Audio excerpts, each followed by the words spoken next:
Sports betting is hot. Close to 150 billion in legal sports bets were placed in 2024, equating to a 24% rise in sports betting. And the way people bet now on sports is online. 1 out of 5 people have an account with a sports betting app, putting online sports betting in the vanguard of pop culture. So today I've brought in a sports handicapper to explain and advise on online sports betting. Welcome. Thank you. Excited to be here and help break down the ins and outs of online sports betting. What does it take to get really good at sports betting? Getting really good at sports betting takes dedication, research, and discipline. You need to dive into stats, understand team dynamics, manage your bankroll wisely, and stay cool under pressure. What's been your most profitable bet? One of my most profitable bets was on an underdog NFL team that everyone overlooked. I saw some key matchups and trends that favored them, placed a solid bet, and they pulled off a big upset, bringing in a huge return.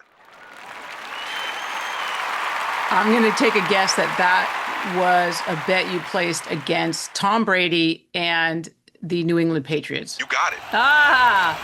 Booyah. What's been your biggest loss? Are you willing to discuss that? Not too many folks are. Sure, it's all part of the journey.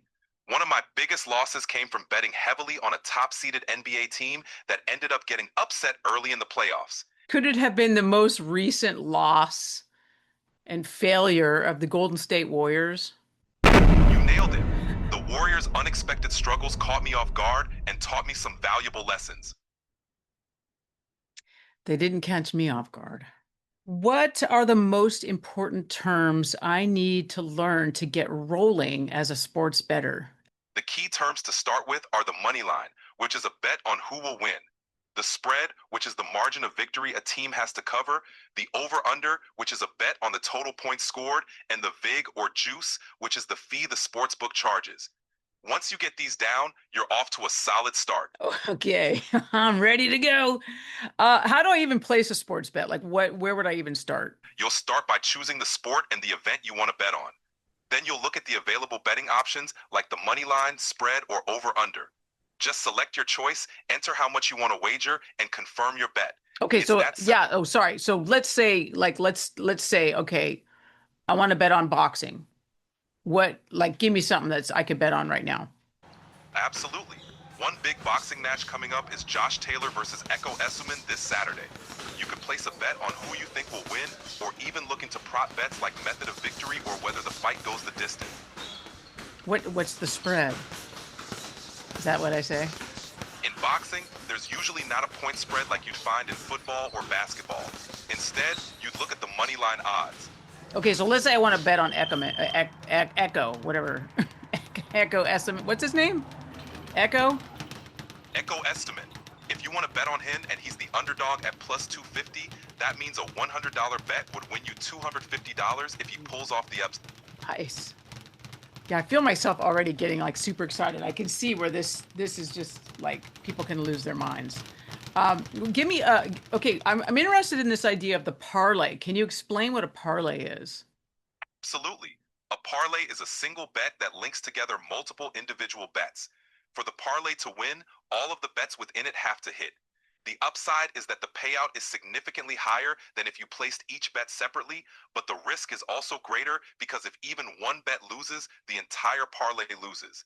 That's cool. And you can do different sports. It doesn't have to be the same sport or the same event. You can just string things along.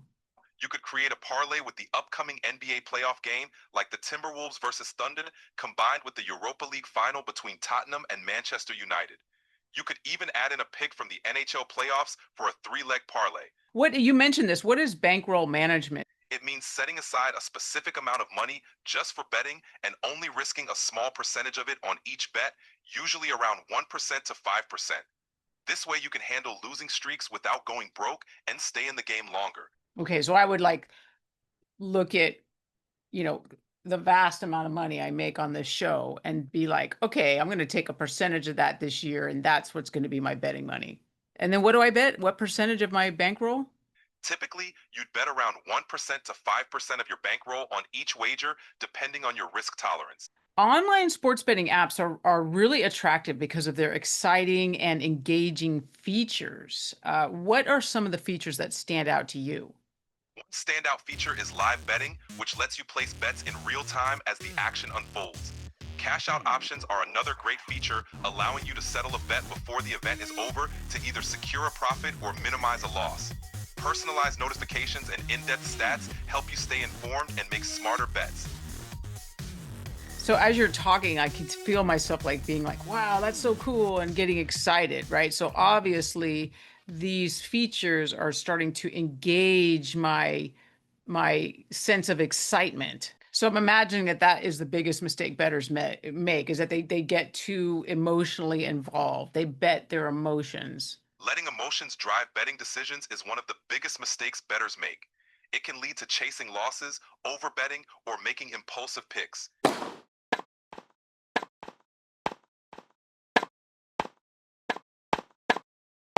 How are people in these states getting around geolocation? Because I know people in California are betting on sports. People often use virtual private networks or VPNs to mask their location and appear as if they're in a state where sports betting is legal. I met a guy in the San Francisco airport not too long ago. We were in a restaurant, and he was betting on sports. Obviously, you could see it. He had it on his phone and he was watching a game. I don't know if he was betting on the game he was watching, but I went up to him and I said, hey, I'm Tia from Touring with Tia. And I have this show, and my topic is going to be sports betting, and I'm just curious about how, because betting isn't legal in California, how is it that you're getting around the geolocation? And he shared with me that he was using an offshore bookie. What was he doing? An offshore bookie is essentially a sports book that operates outside of U.S. jurisdiction, often in countries with more lenient gambling laws. By using these offshore sites, bettors can place wagers without the geolocation restrictions that legal U.S. sportsbooks enforce. It's a way to bypass state regulations, but it comes with risks like less consumer protection and potential legal issues. My research revealed that sports apps can easily have up to 19,000 fields of data on a single customer. I read the privacy agreement and the privacy statement and the user agreement for a couple of apps, and I was just like, hell no, I'm not putting these on my phone. What sorts of data do these apps collect? Betting apps collect a ton of data to personalize the experience and optimize their marketing. This includes basic info like your name, age, and location, as well as detailed data on your betting habits, such as which sports you bet on, how much you wager, and how often you place bets. They also track your device information, transaction history, and even your interactions within the app. Okay, so I also read in this agreement that if you basically don't agree to allow the app to have access to all your apps, that you cannot sign up. Does that seem accurate? That's often the case. So This they is a can get a lot of information. They can get, I mean, a ton of information. So like, for example, here's just a smattering of information on me. I'm married. I text a lot of swear words when I message my friends. I subscribe to Rappers React on YouTube. I have taken to browsing online for fine furniture. And I do not have a smartwatch. I also use Uber. What could a betting app do with that little basket of information to try to get me to gamble, bet on sports? They might send you offers or bonuses that align with your browsing history or preferences, like VIP experiences that appeal to your taste for fine furniture or highlight convenient betting features knowing you use Uber. They could also create targeted campaigns around events or music-related bets, tapping into your interests in Rappers React. They'd use that data to make their outreach feel more personalized and engaging. The lightning round is a part of my show where I ask my guests to just answer yes or no to a series of sort of fast-paced questions. So let me ask you, do you have a waterproof case for your phone so you can gamble in the shower? Yes. That's addiction. Have you ever approached or harassed a college athlete over their performance in a game or match? No. If I lose $100 on a football game, should I immediately bet $200 on the next game? No. Is the online sports betting industry dependent on problem gamblers for its profits? Yes. Have you ever bet on octopus racing? Still a no for now, but I might have to scout it for next season. Have you ever bet on the pillow fighting championships? Yes. Have you ever bet on English cheese rolling races? No, but I've definitely watched them. Online sports betting is dominated by young men as customers. Does the industry have any DEI initiatives or any plans for DEI initiatives? Yes. The online sports betting industry is increasingly focusing on diversity, equity, and inclusion. DEI. So, is this just a play to get more women, basically to broaden the profit base? Yeah, let's keep it real.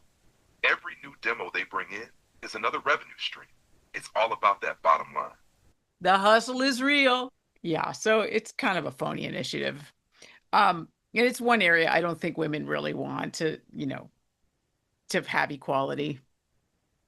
I am so excited. I thought you were a fantastic guest. This is my 10th show, and I would rank you as my number one guest. So I do appreciate you and all you've brought and the energy you've brought. Thank you. And thanks to my audience for joining us again on Touring with Tia. It's been a blast being on your show. 10th episode's a big deal, and I'm honored to be your number one.